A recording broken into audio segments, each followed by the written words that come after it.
Assalamualaikum warahmatullahi wabarakatuh. Halo semuanya, selamat datang di channel Things from Gani. Pada video kali ini saya akan membahas tentang konsep dasar dan sejarah riset operasi. Topik ini adalah bagian dari mata kuliah riset operasi dan perkenalkan, saya sebagai tutor adalah Intan Diana Binanggit, salah satu dosen di program studi manajemen Universitas Muhammadiyah Riau. Sebelum kita masuk ke topik, saya akan memberikan agenda subtopik dari bahasan kita.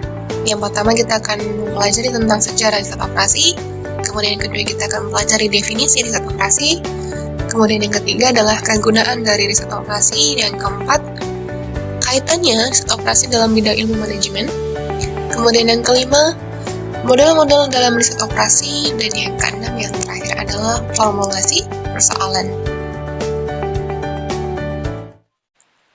Kita mulai dengan sejarah riset operasi. Para ahli sejarah menyebutkan bahwa praktis riset operasi sudah mulai dilakukan semenjak masa Romawi kuno. Praktis tersebut tampak pada analisis yang dilakukan oleh Archimedes untuk melawan blokade laut yang dilakukan oleh armada Syracuse tahun 212 sebelum Masehi. Praktis riset operasi terjadi lagi sesaat menjelang Perang Dunia Kedua. Perang Dunia Pertama, ketika F.W. Lancaster, seorang peneliti Inggris, yang mencoba menganalisis hubungan matematis antara kekuatan masing-masing pihak yang bertikai dengan kemungkinan hasil perang. Praktis lain yang juga sering disebut-sebut memiliki karakteristik sebagai sebuah praktis riset operasi juga dilakukan dalam studi Thomas Alva Edison yang mempelajari perang anti kapal selam. Walaupun kurang memiliki gaung pada zamannya, berbagai praktis tersebut di atas merupakan contoh bahwa pendekatan metode ilmiah dapat dipakai untuk memecahkan berbagai masalah, bahkan masalah peperangan. Riset operasi pertama kali diperkenalkan di Inggris sebagai hasil studi operasi militer selama Perang Dunia Kedua. Pada tahun 1939, G.A. Robert and E.C. William adalah yang pertama kali mengembangkan radar yang merupakan alat baru bagi peringatan dini menghadapi serangan udara. Dan pada awal perang ini, pemimpin militer Inggris memanggil sekelompok ahli sipil dari berbagai disiplin untuk mengkoordinasikan mereka ke dalam satu kelompok yang nantinya diserahi tugas untuk mencari cara-cara yang efisien dalam menggunakan alat yang baru ditemukan tersebut. Jadi, sebenarnya Perang Dunia Kedua itu adalah katalisator terbangunnya riset operasional sebagai sebuah keilmuan yang lebih mapan. Setelah ditemukannya alat baru tersebut, radar tersebut, pada tahun 1940, sekelompok peneliti yang dipimpin oleh PMS Blackett, dari The University of Manchester, melakukan studi tentang sistem radar baru anti pesawat terbang. Kelompok peneliti ini sering dijuluki dengan sirkus, namanya adalah Blackett Circus. Julukan ini tampaknya lebih didasarkan pada keragaman anggota kelompok peneliti yang berasal dari berbagai disiplin ilmu. Di sini, kelompok Blackett ini terdiri dari 3 orang ahli fisiologi, 2 orang ahli matematika, 1 orang ahli astronomi, 1 orang tentara, 1 orang surveyor, 1 orang ahli fisika, dan 2 orang ahli matematika fisika. Keragaman ini merupakan hal yang sangat luar biasa pada waktu itu.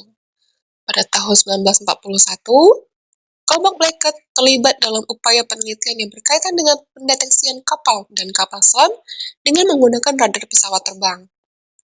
Kemudian Blackett memimpin Naval Operational Research pada Angkatan Laut Kerajaan Inggris Raya. Blackett juga bertugas melakukan studi untuk kepentingan keberhasilan operasi-operasi yang dijalankan oleh Angkatan Laut. Prinsip-prinsip metode ilmiah yang digunakan atau yang dipakai untuk membantu pengambilan keputusan dalam suatu operasi kegiatan sebagaimana yang dilakukan oleh kelompok Blackett, kemudian dinamai dengan riset operasi atau operation research. Ketika Amerika Serikat terlibat dalam Perang Dunia Kedua, prinsip-prinsip riset operasi juga diterapkan, terutama oleh Angkatan Laut dan Angkatan Udara. Peran utama aplikasi riset operasi tampak pada keberhasilan operasi pendaratan bala tentara sekutu di pantai Normandia, Prancis atau D-Day Operation. Operasi D-Day ini merupakan atau melibatkan 26 kelompok riset operasi. Tiap kelompok riset operasi memiliki 10 orang ilmuwan. Kelompok-kelompok riset operasi tersebut bertugas untuk menganalisis data serangan udara dan laut untuk melawan gempuran dari tentara Nazi Jerman. Perkembangan riset operasi kemudian menunjukkan perkembangan yang sangat pesat, terutama di Amerika Serikat. Sifat dari industri Amerika yang sangat agresif ya, dalam upayanya meningkatkan produktivitas, menyebabkan popularitas riset operasi juga naik. Sifat dunia bisnis yang mirip dengan sifat peperangan memberikan keyakinan bahwa aplikasi riset operasi dalam dunia militer pasti juga bisa diterapkan dalam dunia bisnis. Sesaat setelah berakhirnya Perang Dunia Kedua, tahun 1948, pengajaran pertama riset operasi mulai dilakukan di perguruan tinggi, yaitu di Perguruan Tinggi Bonafide ya, Massachusetts Institute of Technology atau MIT. Langkah ini kemudian diikuti oleh University of College ya, London, bahkan Case Western Reserve ya, di Amerika Serikat yang merupakan perguruan tinggi yang kemudian menjadikan riset operasi ini sebagai satu program studi tersendiri. Ya, jadi ada program studi namanya program studi riset operasi seperti itu. Bangunan keilmuan riset operasi ini semakin kokoh dengan dibentuknya Asosiasi Keilmuan Riset Operasi di Amerika Serikat, yaitu Operations Research Society of America. Salah satu kontribusi dari asosiasi ini adalah dengan adanya penerbitan jurnal ilmiah, ya, yaitu Journal of the Operations Research Society of America. Penerbitan jurnal ini kemudian menjadi sarana publikasi dari berbagai hasil penelitian riset operasi di berbagai bidang pada zaman itu. Tujuan utamanya dalam setiap aplikasi riset operasi adalah tercapainya optimasi hasil dari kemungkinan perencanaan yang dibuat. Ya, walaupun pada mulanya riset operasi banyak diaplikasikan untuk kepentingan militer, namun saat ini riset operasi juga mulai banyak sekali diaplikasikan pada berbagai ranah yang lain, seperti contohnya ekonomi, bisnis, rekayasa, dan sosial. Baik, selanjutnya kita akan masuk ke definisi operational research. Secara umum, pengertian riset ya dapat diartikan sebagai suatu proses yang terorganisasi dalam mencari kebenaran akar masalah, gitu ya. Sedangkan kata operations atau operasi didefinisikan sebagai tindakan-tindakan yang diterapkan pada beberapa masalah. Dalam kenyataannya sangat sulit untuk mendefinisikan riset operasi ini secara tegas karena batas-batasnya itu nggak jelas, gitu ya. Nah, riset operasi ini telah banyak didefinisikan oleh para ahli, namun hanya beberapa yang bisa digunakan dan diterima secara umum. Di sini saya gunakan ada 3 definisi ya, yang nanti bisa memberikan pemahaman bagi kalian. Apa itu sih riset operasi? Kita mulai dari definisi dari Morse and Kimball, ya, tahun 1921. Oke, riset operasi adalah atau didefinisikan sebagai metode ilmiah yang memungkinkan para manajer mengambil keputusan mengenai kegiatan yang mereka tangani dengan dasar kuantitatif. Sedangkan menurut Churchman ya, Aircraft dan Ernoff ya, mengemukakan pengertian riset operasi sebagai aplikasi atau penerapan metode-metode, teknik-teknik, dan peralatan-peralatan ilmiah dalam menghadapi masalah-masalah yang timbul di dalam operasi perusahaan dengan tujuan ditemukannya pemecahan yang optimum dari masalah-masalah tersebut. Kemudian yang terakhir di sini ada definisi dari Miller dan M.K. Starr ya, mengatakan ya bahwa riset operasi sebagai peralatan manajemen yang menyatukan ilmu pengetahuan, matematika, dan logika dalam kerangka pemecahan masalah-masalah yang dihadapi sehari-hari, sehingga akhirnya permasalahan tersebut dapat dipecahkan secara optimal. Dari definisi ketiga ini dapat disimpulkan bahwa riset operasi berkenaan dengan pengambilan keputusan optimal dalam penyusunan model dari sistem-sistem baik deterministik maupun probabilistik yang berasal dari kehidupan nyata nantinya ya. Dan aplikasi-aplikasi ini terjadi dalam pemerintah, bisnis, teknik, ekonomi, serta ilmu pengetahuan alam dan sosial yang ditandai dengan kebutuhan untuk mengalokasikan sumber-sumber daya yang terbatas ya. Di sekeliling kita banyak sekali sumber-sumber daya, di mana sumber daya tersebut terbatas. Nah, bagaimana kita mengoptimalkan penggunaannya? Seperti itu. Kita kemudian masuk ke slide tentang pembahasan apa sih gunanya riset operasi ini. Operation research sangat berguna dalam menghadapi masalah-masalah. Bagaimana mengarahkan dan mengkoordinasikan operasi-operasi atau kegiatan-kegiatan dalam suatu organisasi dengan segala keterbatasannya melalui prosedur search for optimality. Ya, itu adalah kegunaan riset operasi.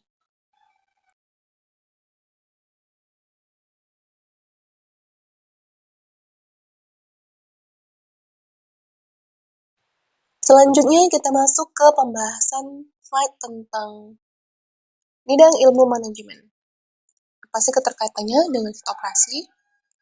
Jadi kata manajemen sering diartikan sebagai ilmu dan seni mengelola dan mengarahkan sumber daya manusia untuk mencapai tujuan tertentu.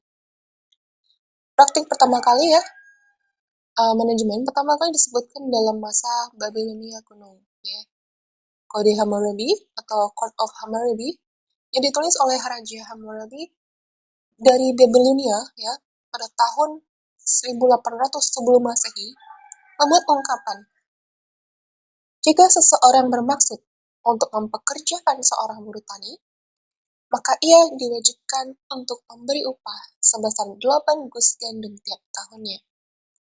Ungkapan ini menunjukkan bahwa pada waktu itu sudah ada upaya untuk mengarahkan orang lain untuk memenuhi kepentingan seseorang melalui mekanisme upah.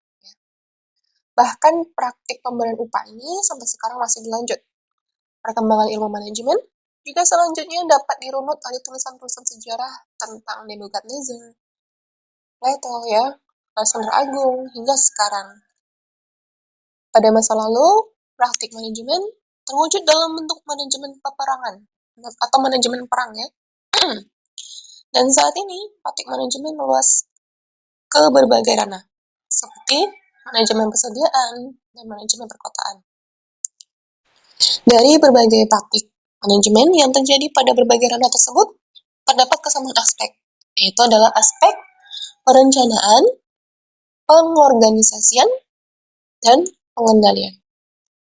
Nah, manajemen ini baru dianggap sebagai sebuah ilmu atau dianggap memiliki bobot ketika Frederick W. Taylor meluncurkan teori yang kemudian dikenal sebagai Scientific Management Theory. V.W.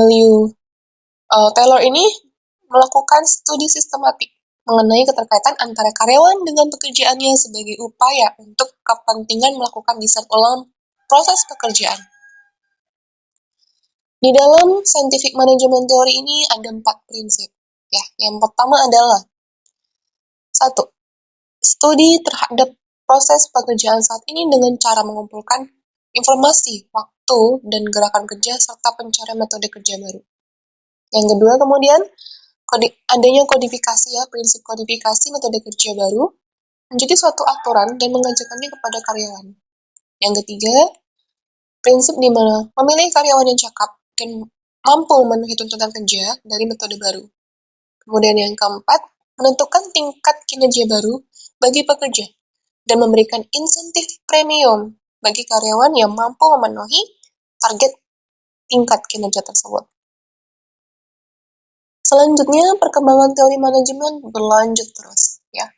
Muncul pendekatan baru yang dikenal dengan nama Administrative Management Theory. Teori ini berusaha menjelaskan bahwa efektivitas dan efisiensi organisasi dipengaruhi oleh struktur organisasi. Tokoh penggerak yang terkenal adalah Max Weber dan Henry Fayol. Weber menyarankan perlunya pembentukan birokrasi sebagai bentuk formal dari organisasi yang mampu menjamin terwujudnya efisiensi dan efektivitas. Aspek formal dari birokrasi tampak pada adanya peraturan, prosedur pelaksanaan baku, dan norma-norma. Ya, ada SOP, ya, ada prosedur pelaksanaan suatu kegiatan seperti itu. Sedangkan Vail menekankan pada adanya pembagian pekerjaan untuk mewujudkan spesialisasi pekerjaan, kepemimpinan yang kuat, dan juga iklim organisasi. Selanjutnya berkembang lagi sebuah teori lagi, namanya adalah teori manajemen perilaku atau behavioral management theory. Yang selanjutnya muncul sebagai sebuah paradigma manajemen baru.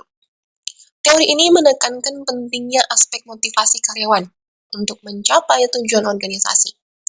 Menurut teori ini, tugas seorang pimpinan adalah memotivasi dan mendorong karyawan untuk bekerja ke level yang terbaik dan berkomitmen pada pencapaian tujuan organisasi. Pimpinan harus memusatkan dirinya secara personal untuk memotivasi karyawan. Sebuah studi yang sangat tersohor yaitu adalah The Hawthorne Studies menunjukkan bahwa produktivitas pekerja mampu meningkat tanpa terpengaruh oleh setting pekerjaan pada saat itu. Kemudian studi Hawthorne ini adalah studi yang dilakukan di Hawthorne Works sebuah bengkel kerja milik perusahaan pelistrikan. Namanya perusahaannya adalah Western Electric Company pada tahun 1924 hingga 1932. Dan studi ini dimaksudkan untuk mengetahui sejauh mana kira-kira karakteristik setting lingkungan kerja berpengaruh terhadap kinerja dan juga kelelahan karyawan. Karakteristik lingkungan direpresentasikan atau diwakili dalam bentuk kuat cahaya lampu di tempat kerja. Dan hasil studi menunjukkan bahwa naik turunnya kuat cahaya lampu tidak berpengaruh terhadap kinerja karyawan. Kinerja karyawan ditengarai lebih banyak dipengaruhi oleh faktor internal yang terdapat dalam diri karyawan. Dan di sini untuk teori ini terdapat dua tokoh penggerak, namanya adalah Mary Parker Follett dan Douglas McGregor. Mary Parker Follett ini kurang sepakat dengan hasil kerja dari Frederick Taylor di teori sebelumnya. Nah, beliau merasa bahwa Taylor cenderung mengabaikan sisi kemanusiaan pada organisasi. Sedangkan menurut Follett, seorang karyawan perlu didorong untuk melakukan analisis terhadap pekerjaannya. Seorang karyawan memiliki pengetahuan yang cukup terhadap pekerjaannya akan cenderung mampu mengendalikan pekerjaannya. Di sisi lain, McGregor membuat asumsi berkaitan dengan karyawan. Kedua asumsi McGregor dikenal dengan teori X dan teori Y. Kalau kalian nanti misalnya belajar di perilaku organisasi, maka kalian akan belajar tentang ini. Teori X itu mengasumsikan bahwa umumnya karyawan itu sifatnya pemalas, tidak suka dengan pekerjaan, dan memiliki kecenderungan bekerja seminimal mungkin. Oleh karena itu, seorang pimpinan perlu melakukan pengawasan dan pengendalian dengan ketat terhadap karyawan melalui pemberian penghargaan bagi karyawan berprestasi, bentuknya adalah reward dan juga pemberian sanksi bagi karyawan tidak berprestasi atau punishment. Teori Y mengasumsikan bahwa umumnya karyawan tidak bersifat pemalas, selalu memiliki keinginan untuk bekerja sebaik mungkin, dan di sini pimpinan sebaiknya memberikan keleluasaan kepada karyawan untuk berkreasi dan menciptakan iklim organisasi yang merangsang kreativitas. Selanjutnya, sebuah babak baru teori manajemen muncul dengan munculnya teori ilmu manajemen atau manajemen sains teori. Teori ilmu manajemen ini adalah pendekatan manajemen yang menggunakan teknik kualitatif yang ketat untuk memaksimalkan penggunaan sumber daya organisasi. Dalam pendekatan teori ilmu manajemen, terdapat berbagai pendekatan yang berkaitan, yaitu adalah manajemen kuantitatif, manajemen operasi, manajemen mutu terpadu, dan manajemen sistem operasi. Manajemen kuantitatif menggunakan pemrograman linier, pemodelan, simulasi, dan teori keras. Manajemen operasi merupakan teknik analisis yang dipakai untuk menganalisis keseluruhan aspek dari suatu sistem produksi. Manajemen mutu terpadu memusatkan diri pada analisis masukan proses transformasi, dan keluaran atau output untuk meningkatkan mutu produk sebuah organisasi. Dan di sini nantinya manajemen sistem informasi berfokus pada upaya analisis penyediaan informasi untuk kepentingan pengambilan keputusan. Kata ilmu dalam kata teori ilmu manajemen menunjuk pada pemanfaatan hard science atau teknik kualitatifnya ya dalam pemecahan masalah-masalah manajemen. Kemudian, sejalan dengan semakin tumbuhnya kesadaran bahwa keberadaan suatu organisasi sangat bergantung pada kondisi lingkungan yang berada di sekitarnya, maka kemudian muncul teori baru, namanya teori lingkungan organisasional atau Organizational Environment Theory. Teori ini menyatakan bahwa kekuatan dan kondisi lingkungan memiliki pengaruh terhadap pola pengambilan keputusan. Pemahaman ini membawa implikasi akan kebutuhan cara pandang baru ya terhadap lingkungannya. Organisasi perlu mengambil manfaat dari berbagai sumber daya yang terdapat di lingkungan. Mengelolanya menjadi suatu keluaran yang dikirim nantinya kembali ke lingkungan sebagai sebuah produk. Jadi itulah pembahasan ya dari evolusi teori manajemen yang bisa kalian lihat gambarnya ada di slide ini. Baik, selanjutnya kita akan masuk ke pembahasan tentang model-model dalam operation research. Model adalah abstraksi atau penyederhanaan realitas sistem yang kompleks di mana hanya komponen-komponen yang relevan atau faktor-faktor yang dominan dari masalah yang dianalisis dan diikutsertakan. Banyak model operation research yang sudah dikembangkan dan digunakan terhadap persoalan-persoalan bidang usaha. Model tersebut dapat dikelompokkan ke dalam beberapa jenis, yaitu yang pertama yakni adalah linear programming. Program ini membuat metode grafik, simplex, dan dualitas yang digunakan pada proses alokasi. Program ini akan menjawab persoalan bila terdapat sejumlah kegiatan untuk dilaksanakan dan terdapat alternatif cara untuk melaksanakannya. Sumber dan fasilitas tidak tersedia untuk melaksanakan tiap kegiatan dengan cara yang paling efektif. Nah, persoalan ialah menggabungkan kegiatan dan sumber sedemikian rupa hingga terdapat efektivitas keseluruhan secara maksimal. Kemudian yang kedua adalah metode transportasi.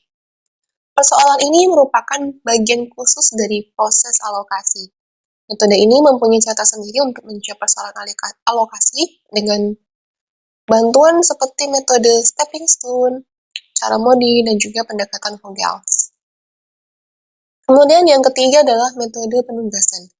Metode penugasan ini, model ini berhubungan dengan penugasan optimal dari berbagai macam sumber yang produktif atau personalia yang punya tingkat efisiensi yang berbeda-beda untuk tugas yang berbeda-beda pula. Selanjutnya, teori network atau jaringan kerja. Teori analisis network ini ya, membuat persoalan-persoalan serta pemecahan dari project management yang menyangkut perencanaan serta penjadwalan. Alat yang digunakan adalah CPM dan PERT. Kemudian, selanjutnya yang kelima adalah teori keputusan. Ciri penting dari teori keputusan adalah bahwa akibat dari tindakan yang umumnya tidak diketahui. Dalam hal ini, peluang dihubungkan dengan berbagai macam-macam keadaan. Kita dapat menunjuk keputusan tentang kepastian, risiko, dan ketidakpastian. Tergantung pada seberapa banyak kita mengetahui keadaan pada saat itu. Cara lain untuk menaksir masa depan, meski hanya tersedia sejumlah kecil informasi, adalah dengan statistik bias. Selanjutnya adalah teori permainan. Teori permainan memberikan rangka konsepsi dalam mana persoalan kompetisi itu dapat dirumuskan. Teori ini telah dipergunakan secara efektif oleh dunia usaha untuk mengembangkan strategi periklanan, kebijakan harga, dan waktu perkenalan produksi baru. Masih ada beberapa lagi model ya yang dalam ranahnya operation research, namun yang akan kita bahas dalam satu semester ini adalah keenam model ini. Selanjutnya kita akan masuk ke subtopik terakhir, yakni adalah formulasi persoalan. Ada berbagai pendekatan berbeda ya yang dapat digunakan untuk memformulasikan persoalan ya. Tapi secara umum dalam mempelajari set operasi ada beberapa tahapan yang perlu diutamakan atau diperhatikan. Yang pertama, merumuskan masalah yang akan dipecahkan sesuai dengan tujuan yang hendak dicapai berdasarkan keadaan objektif. Untuk itu, diperlukan 3 hal. Yang pertama, uraian mengenai tujuan yang akan dicapai. Yang kedua, identifikasi berbagai alternatif dalam keputusan menyangkut suatu sistem. Kemudian yang ketiga, mengenali adanya kendala-kendala dan juga persyaratan-persyaratan yang diperlukan oleh sistem berkaitan dengan pemecahan masalah. Yang kedua, pembentukan model yang paling cocok untuk mewakili sistem. Model matematis yang sering digunakan adalah persamaan dan ketidaksamaan linier seperti dalam linear programming. Suatu model ada kalanya cukup diselesaikan dengan metode yang sudah baku, ya, seperti simplex dalam pemecahan linear programming, atau karena kompleksnya model harus menggunakan kombinasi model matematis, simulasi, atau lain-lainnya. Yang ketiga, pemecahan model. Biasanya berkenaan dengan pemecahan masalah persamaan atau ketidaksamaan matematis. Dalam model matematis, penyelesaian masalah dicapai dengan teknik optimasi, dan model menghasilkan suatu pemecahan optimum. Sedangkan pada model simulasi, hasil pemecahan hanya merupakan pendekatan terhadap pemecahan optimum. Ada kalanya, parameter suatu sistem yang akan dipecahkan mengalami perubahan, dan inilah digunakan namanya analisis kepekaan. Kemudian yang keempat adalah validasi atau pengujian model. Suatu model dinyatakan valid atau sahih apabila dapat memberikan prediksi yang dapat dipercaya dari hasil proses suatu sistem. Di samping diakui adanya ketidaktepatan model untuk mewakili keadaan yang sebenarnya. Kemudian, metode yang biasa digunakan untuk menguji validitas model adalah dengan membandingkan performanya dengan data masa lalu yang tersedia. Yang kelima, implementasi hasil. Implementasi hasil dari pemecahan model yang telah diuji validitasnya. Implementasi ini pada dasarnya meliputi penerjemahan dari hasil pengujian model ke dalam bentuk instruksi-instruksi yang sifatnya operational practice, yang mudah dimengerti oleh para individu yang mengadministrasikan dan mengoperasikan sistem yang akan dipecahkan. Dalam tahap ini, harus ada kerjasama yang baik antara ahli riset operasi ya sebagai pembentuk model dengan mereka yang bertanggung jawab terhadap pelaksanaan sistem. Sekian pembahasan kita tentang topik yang pertama, yakni adalah konsep dasar dan sejarah riset operasi. Kita akan lanjutkan dengan topik yang kedua, yakni adalah linear programming di video berikutnya. Dan saya ucapkan terima kasih bagi para viewers yang sudah menyimak dari awal sampai akhir dengan baik. Dan kita ketemu lagi ya. See you. Assalamualaikum warahmatullahi wabarakatuh.